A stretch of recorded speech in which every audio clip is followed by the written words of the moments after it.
falls into the ladder safety portion of the safety orientation. This right here is a 10-foot A-frame or step ladder. And every ladder, whether it's an A-frame or an extension ladder, needs to have the proper stickers on it. This one will tell you maximum distance, well, the height of it, and the maximum reach, like the maximum working height. This is a 10-foot ladder with a maximum reach of 14 feet. It'll tell you the weight rating, which is 300 pounds, and that's the total max weight with all the tools, all your equipment, your tool belt, body weight, paint bucket if you got it up there, all that. So don't exceed it. All construction grade ladders need to be fiberglass, non-conductive.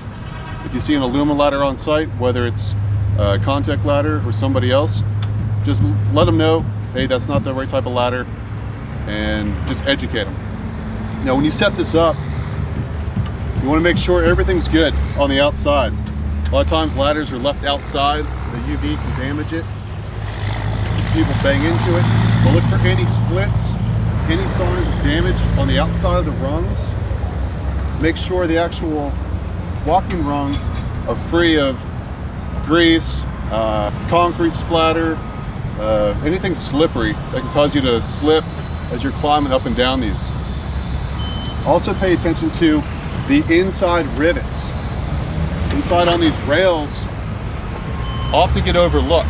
You know, a lot of guys just look for the damage on the outside. Well, where these connect, all these rivets need to be in good working order. If they fall apart, fall off, sometimes guys try to do on-the-job fixes and not using the proper fasteners. So if these break, you can have severe accidents, even fatalities. So once you inspect it, make sure everything's good on the ladder.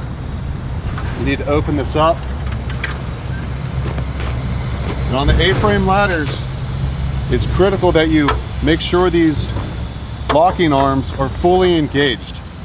If it's damaged, anything like that, don't use it, take it out of service. It's got to be 100% on these things. So once you have the ladder set up, everything's fully locked, fully engaged, you can climb this thing. This ladder has directional traffic up and down only on one side. If you ever see people working from this side, it's incorrect. This is just for support, this is bracing. They do make ladders that you can work on either side. This is just not one of them. With any ladder, whether it's an A-frame ladder, extension ladder, or job-made ladder, going up and down, you need to maintain 3 points of contact. 2 hands, 1 foot, 1 foot, 2 hands. So that means you can't carry tools up and down ladders. Use a rub, use a pulley, or just have somebody handy up the stuff that you need. So when you're going up the ladder, grab the side rails and just walk up 1 rung at a time, 3 points of contact, up to the top. Now, with this step ladder, I'm a taller guy. I could technically go up 1 more step, but because my belt base is right here, maybe we're going to go up to this step right here. Never stand on the very top of the step ladder or the top rung, because you'll lose your balance, especially on taller A-frame ladders like this, which is a 10-footer. Do your work, don't overreach. If you need to move the ladders, never try to walk them. You can put too much strain on the side rails, damage them over time, and definitely fall off and hurt yourself. So once you get done, if you need to reposition the ladder, go down and then move the ladder to the next position. Going down, same thing, 3 points of contact, 1 rung at a time, all the way at the bottom. Don't jump off. If you roll an ankle, you hurt your foot, ankle, knee, take your time, work smart, and then reposition the ladder if you need to move to a different work area.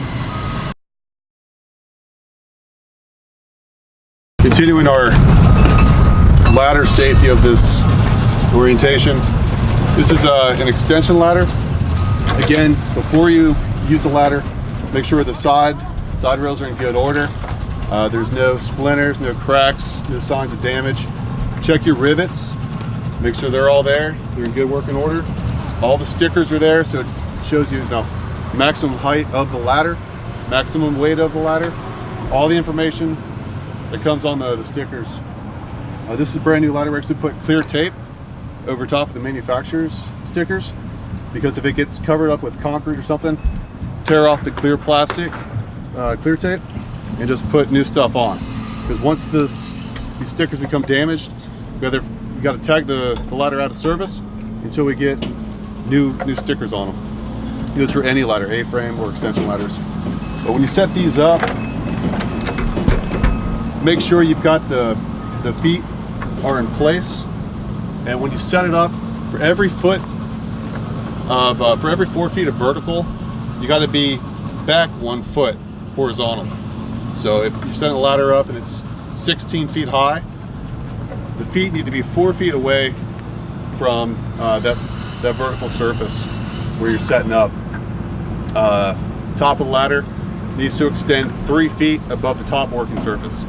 So if you're trying to get to a 16-foot floor using a 16-foot ladder, it's not going to work. You're going to need a larger ladder, at least 19 feet, to get that 3 foot of clearance. So it's easier to get on and off of that working level surface.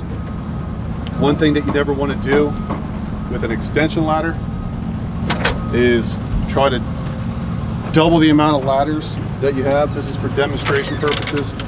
We've taken apart a couple of extension ladders here. So as you can see, this is the base for this top portion of the ladder. Never do this. So you never want to make 2 ladders out of 1. If you need additional ladders, talk to your superintendent, order them from Whitecap, Home Depot, Lowe's, or make proper job-made ladders.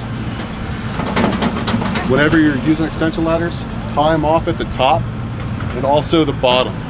Get a piece of 2x4, pinch nail it down, and tie the legs down at the bottom, and secure it up at the top, because you don't want the ladder to kick out. Happens all the time.